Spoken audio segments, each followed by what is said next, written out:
This is the Hot Take podcast after one of the maddest games you could imagine. Highest aggregate goals in a Wrexham game since 1934. Wrexham 7, Barnet 5. Yeah, really. Wrexham made 2 changes in midfield, and they were fundamental, I think. Jordan Davis didn't get over the knock he picked up at Notts County. Elliot Lee came in his place, and Wrexham decided to reshuffle midfield, play with a double pivot, Young and Tom O'Connor coming in for James Jones, and then Lee playing off the strikers. And look at the result. We were good going forwards, but we did not look comfortable with it defensively. It looked like a system we weren't certain of. Throw in the fact that Barnet played quite a sort of funky random formation, and were players popping up we wouldn't expect, and spaces appears where the Wrexham defence didn't deal with them. And yeah, we had quite an interesting afternoon. There were spells when we looked scintillating, there were spells when we looked darn awful. So yeah, Wrexham disjointed to start off with, but then got the early goal, 8th minute corner, half cleared. Cleworth nodded it back in. Hayden did really well to tame the ball and stick it past the keeper. Great stuff. And Barnet, to be honest, for the first 20 odd minutes looked pretty much at sea, but they started to settle back into things, and they came forwards and they were threatening going up in attack. 28th minute they got the equaliser, Kabamba with an excellent finish after a poor header by Hayden, and 3 minutes later they were ahead. Gorman sweeping in a corner from the left, Pritchard with a good near post flick header, and Wrexham maybe didn't deal with that set piece well, were behind. Crucially, when we started to concede goals, we tended to hit back quickly, and within 4 minutes we'd equalised. Tom O'Connor hitting his first goal for Wrexham, a free kick which took a massive deflection, and that sparked off a remarkable spell by Wrexham. Oh no, that was in the second half. I thought I was doing so well remembering what the hell happened. Darn. But yeah, Wrexham then took the lead 2 minutes later. Paul Mullin finishing well after a nice piece of set-up play by Elliot Lee. So 3-2 at half-time, and I think that the prevailing feeling was panic over. No, because 6 minutes into the second half, and Wrexham again started rather slowly, and Carnew scored a goal to pull it back 2-3 all. Wrexham then did go off on that fantastic response. Firstly, like I said, we came back quickly. Great ball over the top 2 minutes later by McFadden. Mullin brought down in the box by Phillips. Excellent work by Mullin to get there ahead of him and draw the foul, and Mullin smashed in the penalty. And now this is that goal-scoring spell I talked about. 3 goals in 5 minutes, or 4 goals in 11 minutes, as it seems the game was decisively over. Young scored in the 55th with an absolutely fabulous strike, his first goal in well over a year, and a beauty. Then 3 minutes later, Hayden typically rising to head a Young corner in, and when Palmer completed the scoring for Wrexham with the 7th goal in only the 64th minute, an absolutely ludicrous assist by Lee. How he picked Palmer up, I don't know, and Palmer dinked it over the keeper. Well, people in front of us were singing "We Want 10", and that felt like the way it was going. Barnet looks down and out, but fair play to them. Like I said before the match, they're 4th worst defence in the division before the game, but 6th best attack, and they came back at us gamely. Kabamba scored a nice little near post finish to make it 7-4, and then with 6 minutes left, Carnew cut inside and scored an absolute screamer into the top right corner to make it 7-5. Howard had to make an excellent save to deny Kabamba late on, as tipping the ball over the bar. If that had gone in, we would really have started panicking. Although, to be fair, Wrexham could easily have got to double figures. Barnet's goalkeeper Walker made a couple of ludicrously good saves to deny Wrexham himself. So it ended 7-5, Neil, and we just don't know what to think, do we? No, we don't. To be honest, I feel a bit flat. I mean, we've won the game 7-5 and we should be elated. We're second still in the league, only a point behind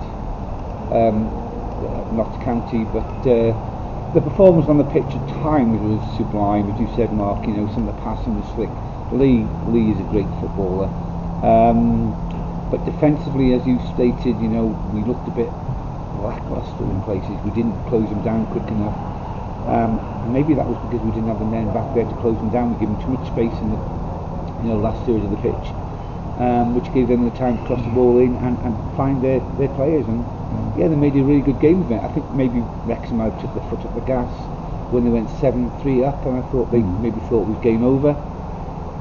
We did bring on some subs, but it didn't really make a huge difference to the game at all. We maybe looked a bit more solid in defence, but as you said, You know, Howard made one fantastic save, but their keeper made a couple of good saves as well. He tipped a couple which he had no right to save, and it could have been double figures, and it would have been nice to be double figures. But as I said to you earlier, it doesn't feel like the Dover game where we won 6-5, but that was coming back from 5-3 down to win it in the last kick of the game. This, we all should be bouncing, but even the crowd in here at 7-5 was still feeling very flat. There was very little atmosphere going on the ground, but a win's a win. Yeah.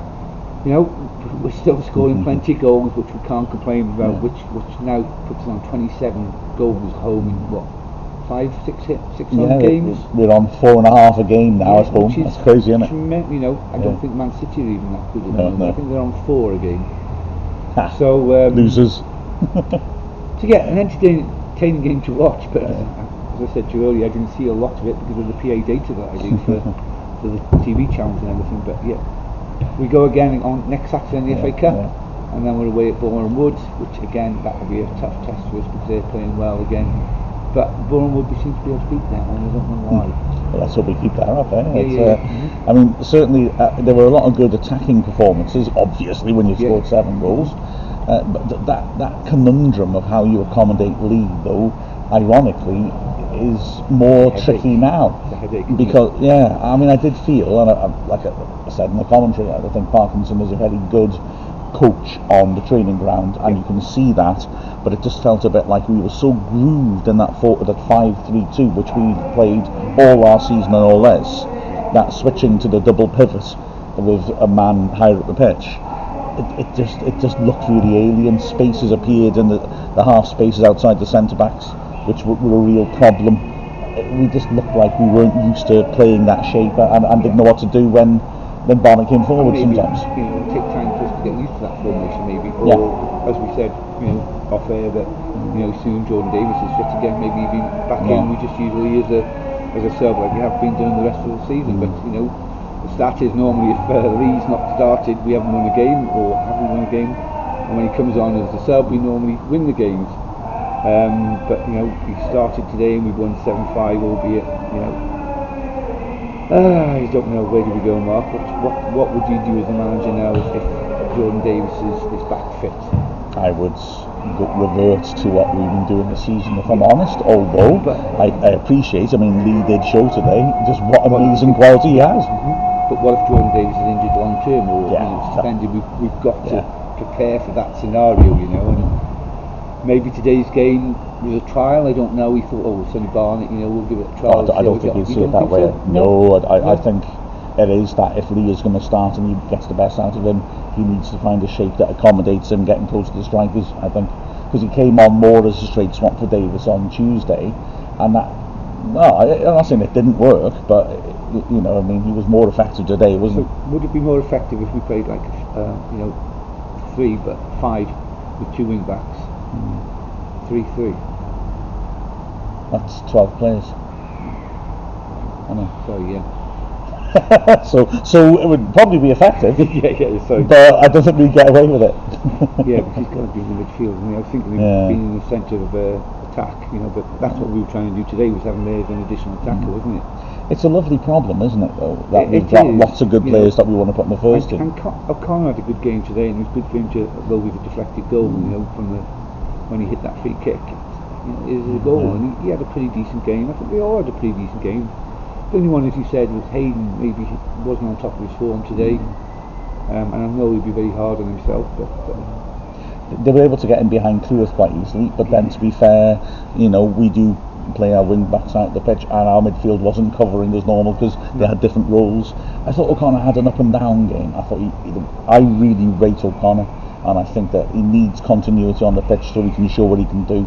There were moments in the game where what he did was excellent, but there were also moments in the game where he made surprising mistakes, I thought. So I thought O'Connor was, a game of extremes for me. That comes with match practice, doesn't it? Yeah, exactly. Players all the time on the pitch. He needs continuity, doesn't he? Yeah, absolutely right. Yeah. And it could be that it works to have Lee in the team where O'Connor is given a more defensive role, because he can definitely sit in front of the defence. And that allows Lee to go, so maybe we have more of the 4-3-3, but then you're sacrificing Davis or Young, aren't you, or as well as Jones. So it's a fascinating problem to have. You could play a sort of three at the back diamond, but then you have to drop a striker. Yeah. So you're not going to drop Farmer or Mullen. No. So it's a mad scenario to be in. Yeah, but it's nice to have too many good players to fit in the team, isn't it? It is, and we've still got players who haven't even come into the team yet. Yeah, exactly. Brought in, which is good to have. But yeah, overall good performance, but just disappointed they let 5 in. If it had been 7-0, I think we'd have all gone away from here really top of the world, But, I mean, a couple of their goals, their corner from the header from the corner, that was just poor marking on our defence. But that screamer from the striker, was he a striker?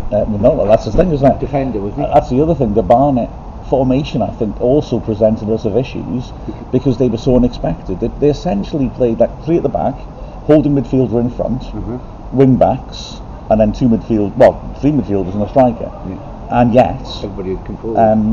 Carnu, the guy who scored the screamer, was ostensibly left wing back, but he often would get across the pitch. But how do you mark somebody like that? Exactly. So I think there was also an element of they were able to overload us. And frankly, that's also why they're letting 7 goals, because their shape is sort of quite fluid, and their players popping up in odd places that we didn't expect.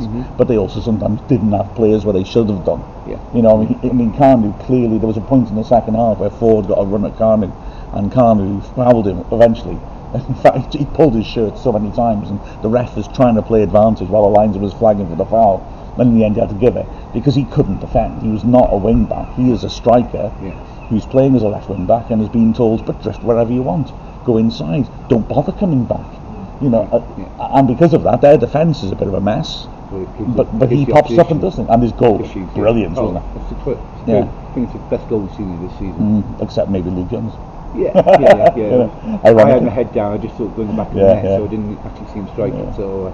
Well, I mean, I thought that players like him and Kabamba, the striker, who's the middle who scored 2 goals, they both did, didn't they? I thought they both, as individual players, looked very good. They did, very good. And so fair enough, again, if a player's good and does well against you, fair enough. So I'm seeing this as a weird sort of blip, but the thing to take from it is that the solution of how to accommodate Lee is not yet resolved. No, we haven't got that answer yet. That is the issue yet. But there may be a number of strange circumstances that made this game turn out the way it did as well. I think we scored 7 goals at home. First time since Sandy Morel scored 7 on his own against Merthyr Didville. Right, but not in a league game. No. And the last time in the league game was 95 against Rotherham. It was a good day, but everyone walked away scratching their head a little bit. And the atmosphere was totally drained out the ground. I don't know whether because of what happened on the pitch, but they all should have gone away happy, which I'm sure they have done. But the atmosphere was very flat. Well, as was pointed out to us on Ask Wrexham, there was a comparison to be made with the Dover game, which ironically was one of the episodes on Thursday with Welcome to Wrexham. It definitely was, and yet in that game, even when it went wrong and we were 5-2 down, you didn't get a sense of the fans still felt like they were sticking with the team. Whereas today there was much more anxiety because, as you rightly say, we weren't chasing the game. We were digging in, and even though it looked like we won it, there was this alarming sense we actually hadn't. So it was. I mean, they just scored a 6. Could have gone to the wire. And it was a good stop by Howard. It was a good strike, powerful strike, and Howard was strong to get strong wrist to it and push it behind. So, but we won. So good days. Well, I'm going to try and do the highlights now, and it could take hours. Wasn't it wonderful? I've got no embargo, so I got out as soon as possible. You do. And this one could be about 45 minutes long. Great. But the highlights will be out as soon as I can, and the full-length podcast will be out tomorrow. So, with a final mad score of Wrexham 7, Barnet 5, we've been Mark Griffiths and Neil Williams from Wrexham FC, and I'm off to do the highlights. Goodbye.